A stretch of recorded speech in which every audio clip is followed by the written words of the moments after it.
When it comes to training, everybody always does the same few exercises with the idea that they provide a lot of bang for their buck. But in this video, I'm going to break down 3 really common movements that, quite frankly, I don't think are very good. I'm going to explain why I don't think they're very good, but I'm also going to provide you with some alternatives I think you should probably consider. And no, these aren't going to be some over-optimized, over-complicated alternatives whatsoever. They're going to be simple, effective, and they're hopefully going to train the intended muscle better.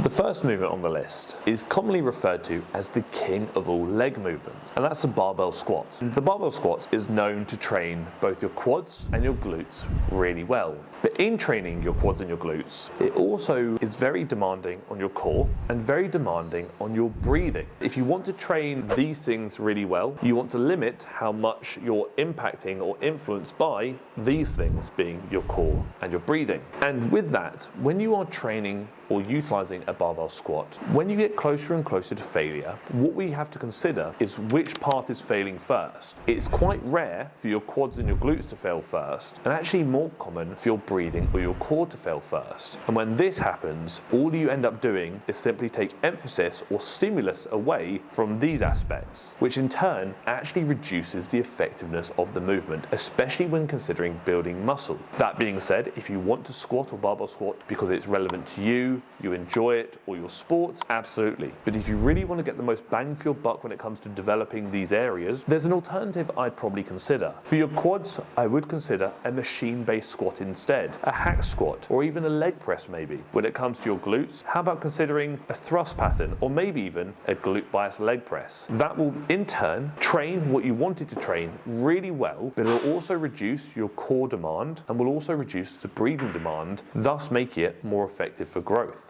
Next up on the list, again another common movement, and a movement that many people say you must include in your program, the deadlift. When you're doing a deadlift, you do it because you feel like it works your glutes very effectively, your hamstrings very effectively, and also your back very effectively. But it doesn't. It doesn't work any of those muscle groups effectively at all. What it really does is it will work your erectors, it will work your glutes in some capacity, and it will also primarily work your quads. But I'd arguably say it doesn't work any of those muscles anywhere near as effectively as other alternatives do. When you're considering your back, for example, your back muscles like your lats are going through no relevant range of motion. You're just picking things up, something that your lats, again for example, are not going to really help with. Therefore, they're not going to get much stimulus. When looking at your glutes, again, the range of motion is very short. You're not going to get a lot of stimulus for the glutes when you could probably actually better do a thrust pattern. When looking at your hamstrings, you're standing up, you're straightening the leg against resistance. Your hamstrings don't do that, your quads do. And if you're going to do that, do a squat pattern instead. Instead of a deadlift, what I would actually do is probably a deadlift variation, such as an RDL or an SLDL, depending on whether you want to work more of your glutes or more of your hamstrings. The RDL will work the glutes more, the SLDL will work the hamstrings more. And then just train your back separately entirely. Very quickly, link down below in the comment section and also the description too is a link to apply for TFNL coaching. Click the link, fill in the application form. It takes 2 minutes. I'll send you an email and we'll hop on a free Zoom consultation call where I can explain what coaching is and we can see if I can help you achieve your goals, whatever they may be and wherever you may be in the world. Simple as that. I've just mentioned about how you should train your back separately entirely. And one of the most common movements implemented when it comes to back training is going to be the bent over barbell row. People will do the bent over row because they feel it works their upper back and their lats really well.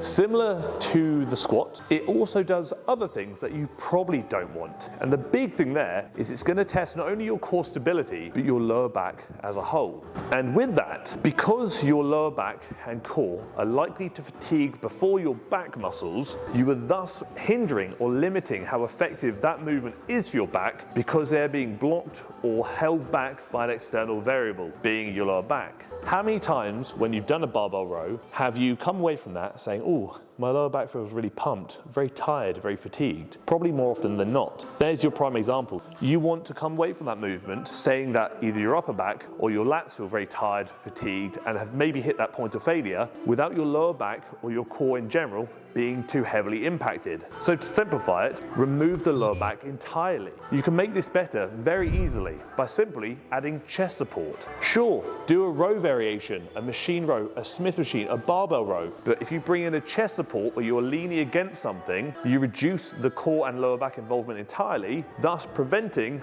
these issues from occurring and putting more emphasis on the things you really want. If you want to train the muscles even more effectively, consider different ways of rowing. You've either got a horizontal row or maybe even a vertical pull down. You're now training different muscles through different ranges of motion whilst again limiting these hindering factors. Like with all my videos, as I say all the time, this is simply my opinion. Just because I've said these movements maybe don't give you the most bang for your buck, doesn't mean you shouldn't do them. If you want to do them or they align with your goals, by all means do them. I'm simply speaking about the context of optimizing hypertrophy. But regardless, thank you for tolerating me. Thank you for tolerating my waffle about movements you probably shouldn't do, but maybe still do. And thank you for tolerating the video. This is my high rocks for the day.